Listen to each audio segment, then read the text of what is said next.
Продовжуємо інформаційний вечір на телеканалі АТР. Нагадую, що мене звати Ірина Ромалійська. Гість цієї студії цього часу адвокат Віктора Януковича Віталій Сердюк. Вітаю вас. Вітаю вас, Ірина. Віктор Федорович не полишає інформаційний простір цієї країни. І саме про багато яких новин хочемо з вами поговорити. Спочатку давайте про той суд, який йде в Оболонському суді міста Києва, маю на увазі, де Віктора Януковича звинувачують у державній зраді, у пособництві веденню агресивної війни і у пособництві порушенню територіальної цілісності України. Так, вже це кілька місяців йде слухання. Взагалі, мені здається, що глядач спостерігає за такою чехардою адвокатів, бо спочатку були ви, потім Віктор Янукович вас відкликав, держава йому призначила Віталія Мішечка, Віталій Мішечок сам пішов. А, до речі, чого відомо вам? Мішечок чому пішов? У нього була заява з цього приводу. Заяву письмову я не бачив, але такий крок, на мою думку, обґрунтований неможливістю представляти Віктора Януковича, яка обґрунтовується відсутністю самого Віктора Януковича і відсутністю можливості мати з ним зв'язок. Після того, як пішов Віталій Мішечок, зайшов інший адвокат, також призначений державою, це Максим Герасько. І от, знаєте, я ходжу на всі ці слухання, і мені здається, що і Мішечок, і Герасько от говорять просто вашими словами. Ну, от я бачу прям по конструкції, знаєте, там, того, що вони кажуть. Ви якось їх куруєте? Я не можу втручатись в діяльність інших адвокатів, але якщо є певна схожість позиції, то вона є тільки тому, що ми були в процесі першими. Ми дійсно почали формувати позицію по даній справі. Позиція ґрунтувалась на необхідності забезпечити участь самого Віктора Януковича в цій справі в суді. Я неодноразово звертався з цього приводу до суду. Віктор Янукович особисто надсилав до суду звернення, і об'єктивно будь-яка особа, яку в чомусь звинувачують, має право постати перед судом і зазначити свою позицію. Але суд не забажав цього робити, суд не забажав викликати Віктора Федоровича. І тому, звичайно, було прийнято ним рішення в зв'язку з тим, що його в процесі де-факто і де-юре немає.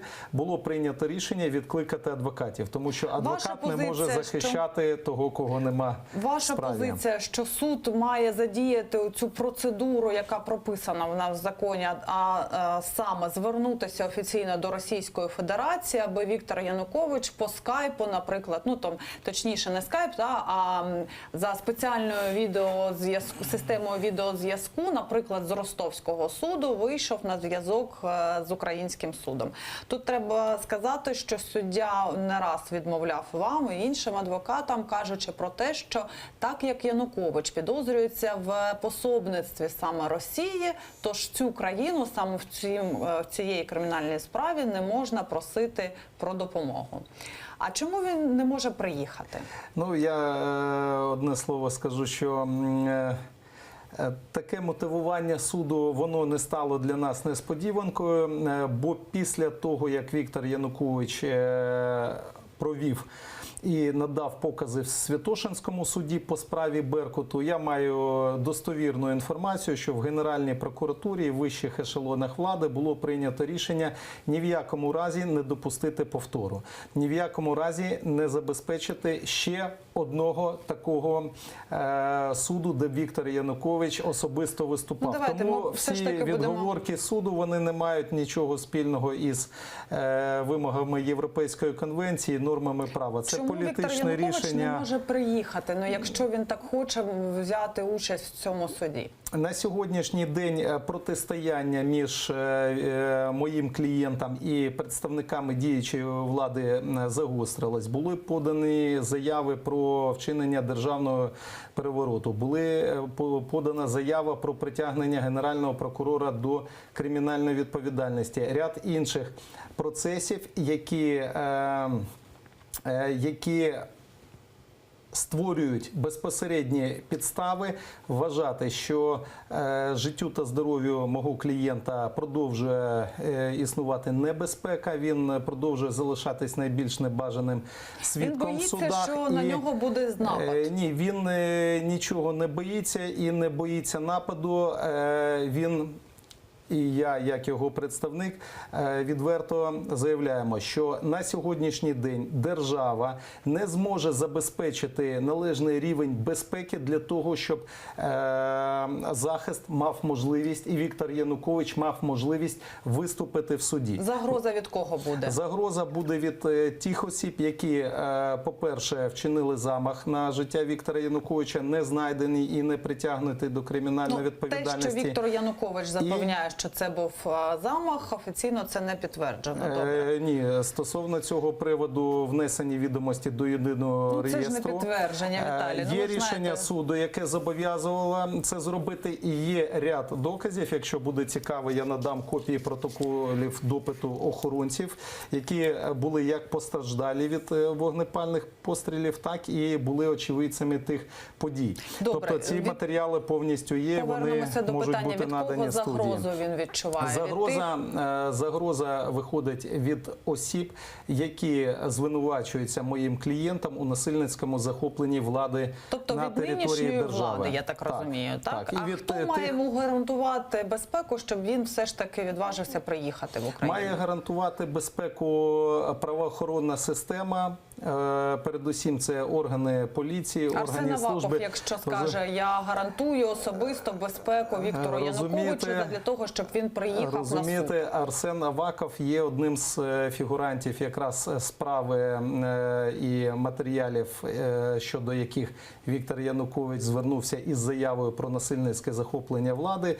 Фігурантами є також генеральний прокурор, Арсен Аваков, Яценюк, Парубій, тобто, і всі керманичі чинні країни. Тобто коло замикається, не від кого, на сьогоднішній день ті особи, які звинувачуються моїм клієнтам, вони перебувають у владі і вони мають всі необхідні повноваження для продовження своїх намірів, негативних намірів, протиправних намірів щодо Віктора Януковича. Щодо безпеки інших учасників процесу, справа Вороненкова Дениса, вона прямо підтверджує, що жоден учасник цього процесу за таких умов не може перебувати у небезпеці. Повернуся до того питання, з якого починала. Адвокати, які призначаються державою в цьому процесі, дійсно, в мене складається враження, що вони говорять тими ж самими словами, що говорите і ви.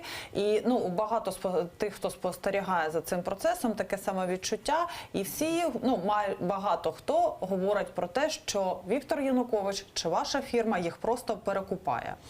Це не правда, це не відповідає дійсності. Справа в тім, що кожен адвокат, і я, і наші колеги, які були чи зараз перебувають в даному суді, вони керуються правилами адвокатської етики.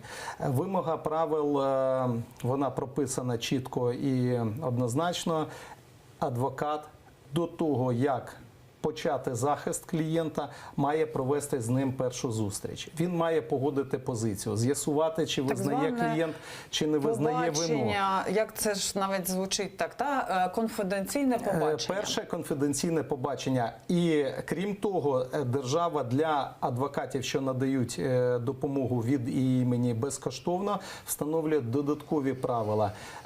У такого адвоката має бути складений протокол першої зустрічі з клієнтом. Поки не буде цього протоколу, а протокол можна скласти тільки після того, як буде досліджені всі матеріали справи, і по них адвокат сформує пропозицію для клієнта щодо захисту, і клієнт заслухає такого адвоката і погодить цю позицію. Тільки після цього має можливість виходити в суд. Саме про це продовжимо говорити, чому останнього разу новопризначений адвокат Максим Гарасько не зміг це зробити, зустрітися з Віктором Януковичем у Ростові, куди він поїхав. Але спочатку поговоримо з Олегом Слободяном, який є помічником голови Держприкордонслужби України. Сьогодні сталася стрілянина Україна на кордоні між Росією і Україною. Російське ФСБ заявляє, що захопили людину, яка намагалася проникнути незаконно з України в Росію, начебто потім вона почала бігти в бік України, сталася стрілянина. Всі подробиці хочемо почути від вас, Олеже. Вітаємо вас в нашому ефірі. Розкажіть, що сталося.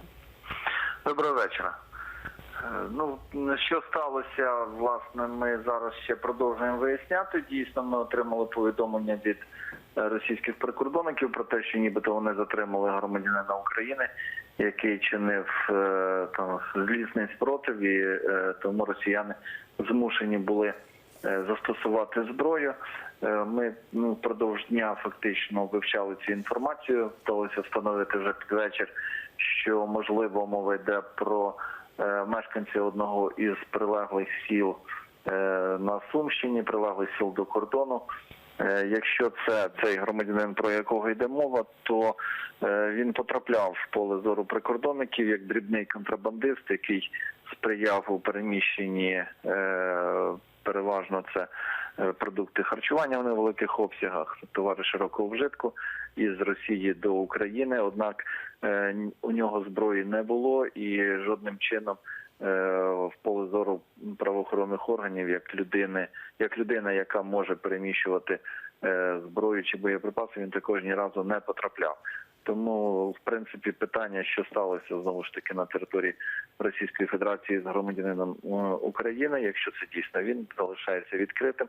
Поки що прикордонно-представницької зустрічі не було, тому більш детальних якихось пояснень із росіянами розмови з цього приводу також не було. А коли має відбутися ця зустріч, після якої, як я розумію, стане все більш-менш зрозумілішим?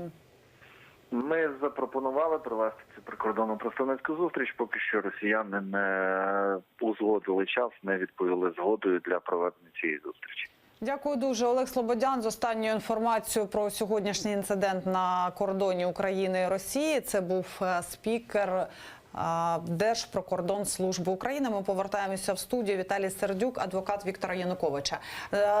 Поставили 3 крапки на тому, що адвокат має узгодити позицію з клієнтом. Нехай навіть цей клієнт знаходиться поза зоною держави. Максим Герасько, адвокат, призначений державою, поїхав до Ростова саме до тієї адреси, яку ви постійно наголошуєте, що саме там живе Віктор Янукович, і не зустрівся. Чому? З того, що всі бачили, і ви в тому числі, на момент перебування адвоката Гераська на території міста Ростова, Віктор Янукович був відсутній за місцем свого проживання і, звичайно, не мав можливості зустрітись. Це те, що я безпосередньо чув також з екранів ТВ, оскільки до цього часу я не мав зустрічі, і коли така зустріч відбудеться, я вважаю, що вона в найближчий час має відбутись, я, звичайно, цю інформацію надам і засобам ЗМІ, і вам в тому числі. Знаєте, як виглядає? Ви постійно 2 роки вже, мені здається, кажете, Віктор Янукович живе в Ростові-на-Дону, адреса Єрьомінка, 81В. Що я її скоро просто буду також, як і ви, говорити дуже вільно.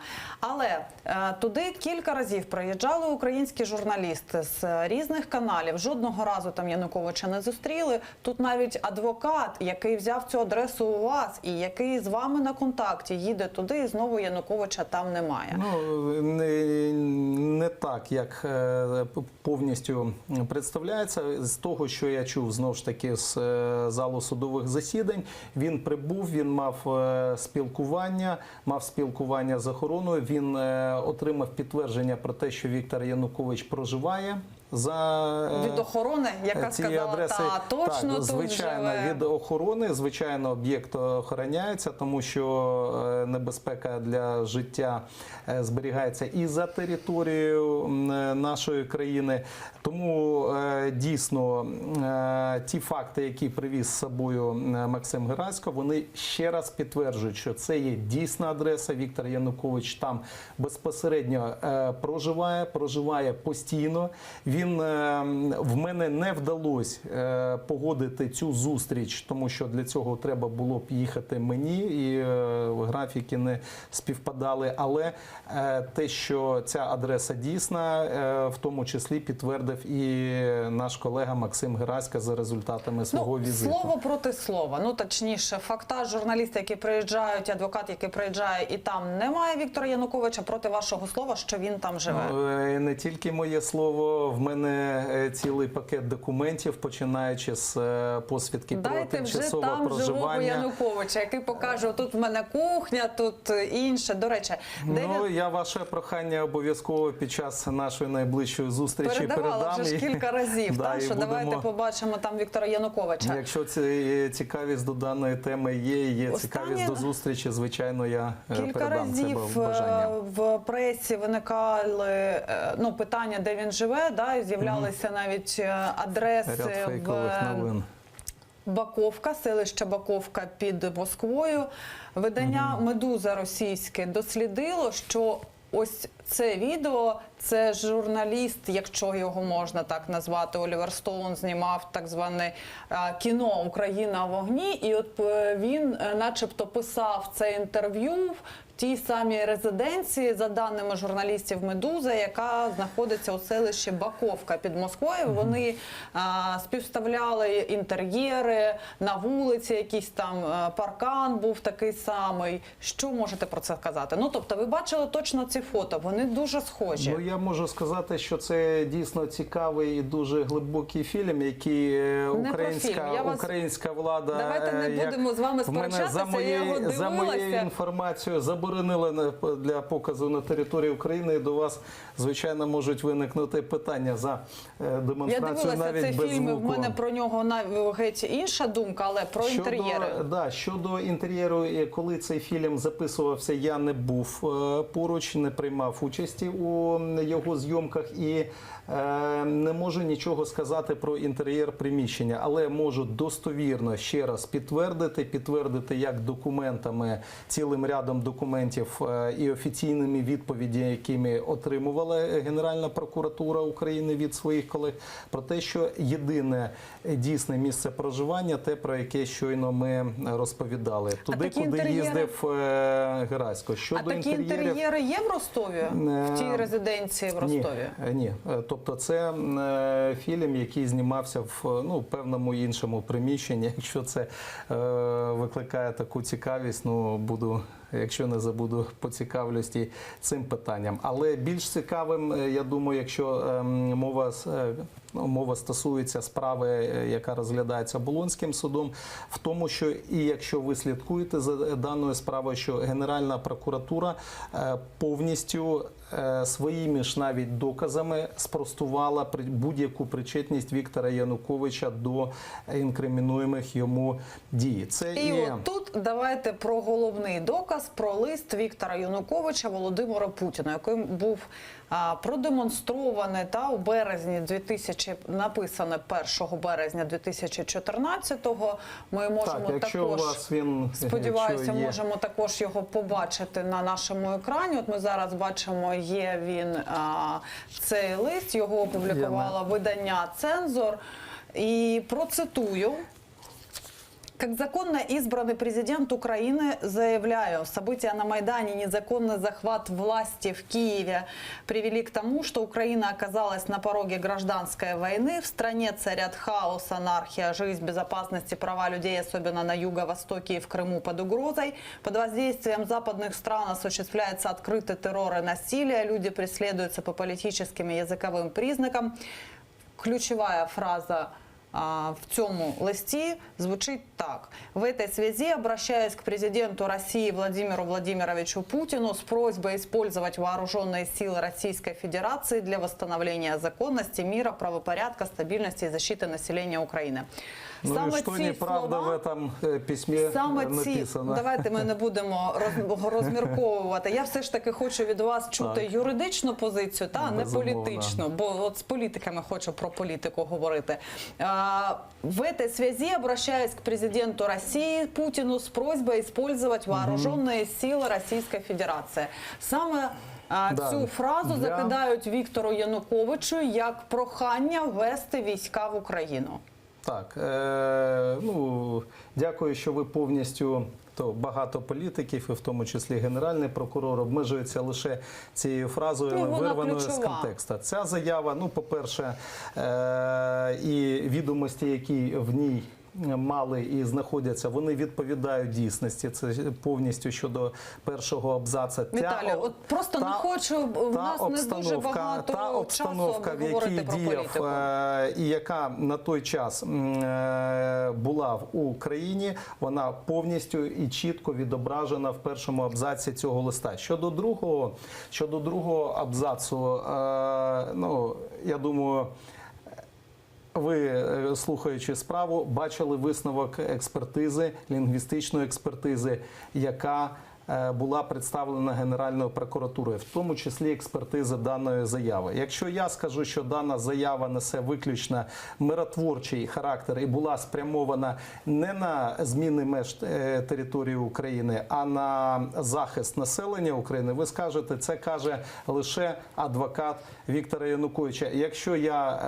Якщо я запропоную вам ознайомитись, і ви чули, і він демонструвався, цей висновок на судовому засіданні. Чутин, до речі, показував повністю тільки що. це висновок судової лінгвістичної експертизи, яка надала Генеральна прокуратура, повністю підтверджує нашу позицію, що заява не мала на меті зміну меж території України. Ця заява не мала закликів до агресії, і цей висновок повністю спростував позицію Генеральної прокуратури. Ця справа почала розвалюватись ще до того, як цей висновок запропонували на огляд суду, і після того, як він був досліджений. Я вважаю, що в справі юридично була поставлена крапка щодо цих питань і формулювань. Знаєте, що було надалі? У Генеральній прокуратурі був великий шкандаль щодо того, як допустили цей висновок, і було зазначено звільнити експертів, які написали такий висновок. Звільнили? На сьогоднішній день немає інформації, але команда була поставлена. Експертів, а все ж таки, обращаюсь с просьбой использовать вооруженные силы Російської Федерації. Президент України просить президента Росії задіяти війська російські на території України. Що це? На території України війська Російської Федерації, мій клієнт, як ви бачили, просив задіяти для захисту населення України. Це по-перше. По-друге, з урахуванням того, що 21 і 22, фактично 22 лютого були звільнені з посад міністри оборони, Віталій, міністри МВД, Генеральний прокурор, всі силовики. Його позиція буде заключатися в тому, що він просив задіяти російські війська задля миру. Я правильно зрозуміла? Як президент мав захистити свій народ від того свавілля і насильства, яке відбувалось на той час, коли всі силові органи, за допомогою військ Росії. Всі силові органи були, і керівники всіх силових органів були звільнені. Можливості надавати вказівки і керувати їм не було. 22-го, ще до написання цього листа, Віктор Янукович на реалізацію угоди про врегулювання кризи просив допомоги у країн-гарантів, і ми демонстрували цей лист. Ні, він просив допомоги, в тому числі і військової, і поліцейської допомоги. Він просив 22 лютого у Франції, у Польщі, у Германії. І жодна з країн... війська також задіяти у французькі війська на території України? Так, він просив... Дайте ці листи, я не бачила їх. Ці листи були, я їх публікував, я, звичайно, їм надам. Але після того, як були звільнені всі силовики, після того, як він чекав і не дочекався від європейських гарантів і партнерів України допомоги поліцейської, допомоги військової, він, звичайно, для захисту населення для того, щоб запобігти ще більшим втратам. Це і, я зрозуміла. ви Тобто слідкуєте позиція- за даною тематикою, і ви знаєте, що відбувалось тоді. Намагаюся, щоб Він глядач написав почув лист. позицію Віктора А Януковича. от мені би краще було б почути позицію Генерального прокурора і глядачам почути Обов'язково. позицію Генерального прокурора з того приводу. А чому зараз не інкримінують державну зраду на користь Франції чи на користь Польщі? Тому що ці листи направлялись. Був опитаний Андрій Клюєв, були отримані ці листи. Я навіть звертався до посольств і до безпосередніх далі, бо у нас хвилина учасників цієї залишається. події. Давайте Щодо інкримінувати заморожування- в такому випадку. Щодо заморожування, зрозуміло, по цій позиції зрозуміло. По заморожуванню активів Януковича у Європейському Союзі. Ну, розумієте, Суд це Європейського ще Союзу одна... виніс рішення і таки виніс заморозити Це ці ще активи. одне фейкове звинувачення, яке постійно лунає від сьогоднішніх політиків в адресу Віктора Януковича. Це ж рішення Європейського суду. Жодних активів. Ця тема дуже давнишня. Я можу надати, знову ж таки, редакції все листування і листування з європейськими інституціями. І відповідь одна. Жодних активів у мого клієнта за кордоном, в Швейцарії, де, пам'ятаєте, дуже велика піар була кампанія про золото Швейцарії, чи в інших країнах світу, в тому числі європейських, у Віктора Януковича немає. А що заморозив Європейський суд? Європейський суд лише наклав так звані політичні санкції, Які активи заморозив Європейський суд? Ніяких. У Віктора Януковича жодних активів не заморожено. Ці активи, нібито активи, і це рішення було прийнято ще в 2014 році, лише на підставі Тобто листа європейська Махницького. Феміда не розібралася, активів не знайшла і просто таке на папері просто написали. Я розумію, Ірина, я не розумію, що в це як, складно знаєте. повірити після того, як офіційні Мені керівники складно повірити держави Віктору Януковичу. постійно кажуть про те, що за кордоном арештовані активи, 1,5 мільярда доларів арештовані і вилучені навіть в інтересах держави. І після цього, після широких масштабних інформаційних кампаній, важко повірити в тому, що жодних активів немає. Тому я вас запрошую не тільки до Оболонського суду, де... І не тільки в Ростов до Віктора Януковича. І не тільки в Ростов до Віктора Януковича. Я вас запрошую на засідання Печерського районного суду по справі проти Ощадбанку, де якраз і розглядається питання, а де ж були ці 1,5 мільярда доларів. В даній справі ми вже отримали відповідь від Ощадбанку, що коли мова йшла про мільярди Януковича, Андрій Пишний, керівник Ощадбанку, мав на увазі не саме Віктора Януковича, а, можливо, одного із 109 людей на прізвище Януковича, Віталій, які дякую проживають вам, бо не в Україні. можемо. В нас, на жаль, Приходьте, буде дуже цікаво. завершується ефір, і ми не поставила вам купу запитань, бо ви все йдете в політику. А я хочу з вами говорити про юриспруденцію. Віталій Сердюк, адвокат Віктора Януковича, був гостем цієї студії. Я йду ненадовго, за хвилин 30 повернуся сюди. Дякую вам.